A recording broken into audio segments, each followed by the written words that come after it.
एक समय की बात है, एक छोटे से गांव में मोहन नाम का एक किसान रहता था। वह बहुत ही ईमानदार, मेहनती और दयालु स्वभाव का व्यक्ति था। उसका जीवन सादा था, लेकिन उसका दिल बहुत बड़ा था। मोहन दिन रात खेतों में मेहनत करता था, अपनी पत्नी और 2 बच्चों के साथ खुशहाल जीवन बिताने की कोशिश करता। मोहन के पास थोड़ी सी जमीन थी, वह उसी पर खेती करके अपने परिवार का पेट पालता था। गांव में बहुत से लोग उसे ईमानदारी की मिसाल मानते थे। चाहे जितनी भी परेशानी आए, मोहन ने कभी झूठ नहीं बोला, न किसी का हक मारा। एक बार गांव में बहुत बड़ी सूखा पड़ी। कई महीनों तक बारिश नहीं हुई। धरती फट गई, खेतों में दरारें पड़ गईं और नदियाँ सूख गईं। गांव के बहुत से किसान शहर चले गए, कुछ ने अपने खेत बेच दिए, लेकिन मोहन ने हार नहीं मानी। उसके पास बचा हुआ अनाज बहुत सोच समझ कर इस्तेमाल किया। वह रोज सुबह सूरज निकलने से पहले खेतों में जाता, सूखी मिट्टी को खोदता और आसमान की ओर देखता। हे भगवान, थोड़ा पानी बरसा दो। लेकिन बारिश नहीं आई। एक दिन जब वह खेत जोत रहा था, उसके हल से कुछ टकराया। उसने नीचे देखा तो मिट्टी के अंदर से एक तांबे का घड़ा निकला। यह शायद किसी पुराने जमाने का होगा। उसने घड़ा निकाला, साफ किया तो देखा कि वह सोने के सिक्कों से भरा हुआ था। उसका दिल जोर जोर से धड़कने लगा। वह कुछ पल के लिए सोच में पड़ गया।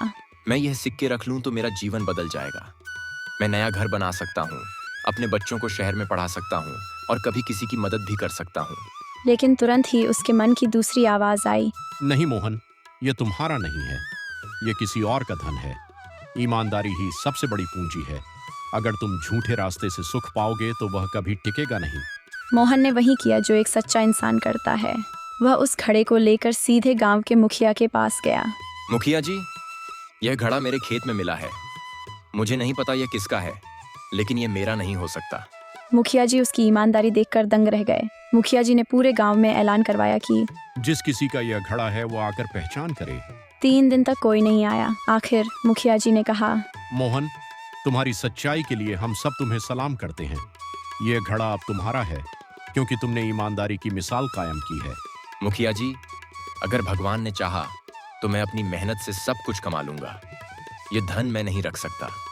कृपया इसे गांव की भलाई की। मुखिया और गांव वालों ने सलाह की और तय किया कि उस सोने के सिक्कों से गांव में एक तालाब बना कि भविष्य में कभी सूखा न पड़े। जब तालाब बन गया तो गांव की धरती फिर से हरी भरी हो गई। खेतों में फसलें लहराने लगीं और सबका जीवन बदल गया। गांव वाले रोज कहते, ये सब हमारे मोहन भाई की ईमानदारी का फल है। अगर उसने स्वार्थ दिखाया होता तो यह चमत्कार कभी नहीं होता।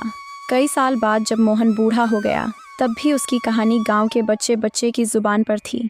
हर त्योहार पर लोग तालाब के किनारे दीप जलाते और कहते, ये हमारे ईमानदार किसान की निशानी है।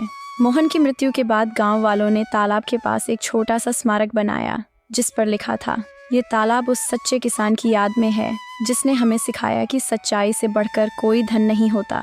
आज भी जब उस गांव में बारिश की पहली बूंद गिरती है तो लोग कहते हैं, यह ईश्वर का आशीर्वाद है जो मोहन की ईमानदारी की वजह से हमें मिला।